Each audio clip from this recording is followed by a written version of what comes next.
office in the State Department deals with all forms of modern-day slavery, but there is no more demeaning form of slavery than sex slavery. It extends into almost every country in the world. It is a multi-billion-dollar-a-year business. It is a form of slavery most linked to organized crime. Most important, it cripples every year thousands and thousands of bodies and souls.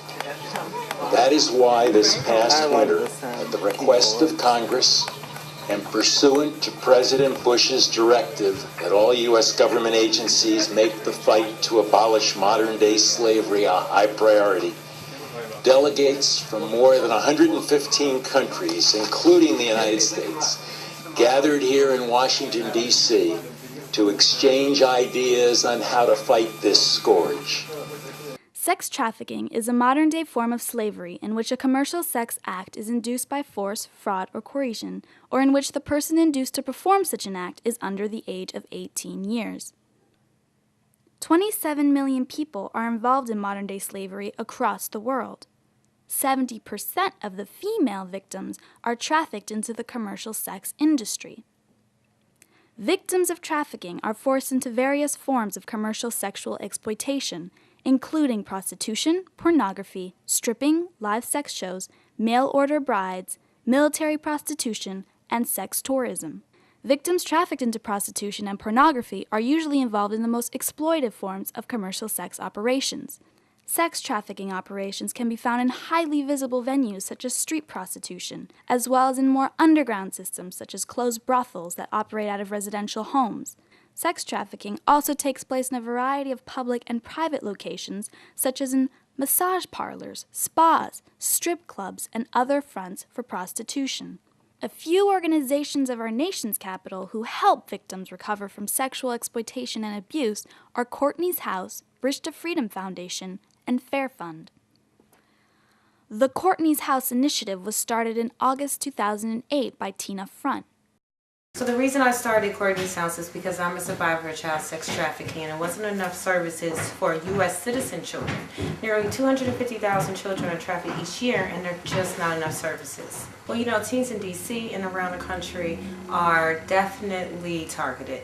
The average age of entry into prostitution is 11 to 14. Unfortunately, teens are easy to manipulate because they don't believe they're being manipulated. So it's really easy when there's an older guy dating you and then they trick you into forced prostitution. You don't even know that that's what they want.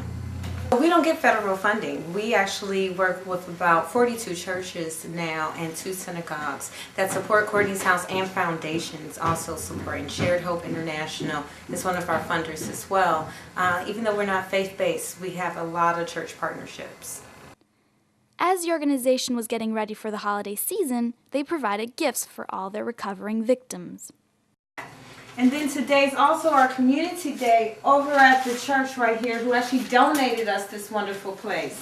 Community day means that we're kind of letting people know that we're in a neighborhood and providing services, having free wonderful food and clothes for everyone. Their services include group therapy such as art, dance, and yoga, survivor-led CSEC support groups, individual counseling or therapy, and intensive case management. Another organization in the D.C. area is the Bridge to Freedom Foundation, led and founded by Cassandra Clifford. Bridge to Freedom Foundation, we're a newer organization, so we've only been established technically within the past 2 years. Our 2 main programming areas are personal and professional development. Our personal development program's core is self-image and self-worth. So we really work on the whole gamut of things, going anywhere from health and nutrition basics, so positive snacking, how to eat just for your general health, and we work that in through different workshops that might be, especially when we're working with teen populations, on foods that are good for your hair, skin, and nails, and ways that really relate to them, to also doing positive body image, which can go anywhere from we'll do to various workshops, and we might help them find their personal image and style, So it's kind of a Dress for Success with a What Not to Wear program kind of combined together with a BTFF flair, trying to focus on all of those areas and help them find themselves so that they can actually feel that they're worth something. BTFF's unique and individual focus seeks to move survivors past the point of survival and into a place where they can thrive. So DC is a real hub, it's a real transient city for human trafficking. So you do have girls from this area that are being trafficked, you also have international and other domestic victims that are all coming in, and there's definitely a heavy concentration in this city as a problem. Unfortunately, there's no city that doesn't have a connection or issue associated with human trafficking. We've just seen two groups who offer significant support for recovering victims. The need for more funding and more organizations to help stop modern-day slavery is imperative. This is Martine Gaetan reporting for School Without Walls News.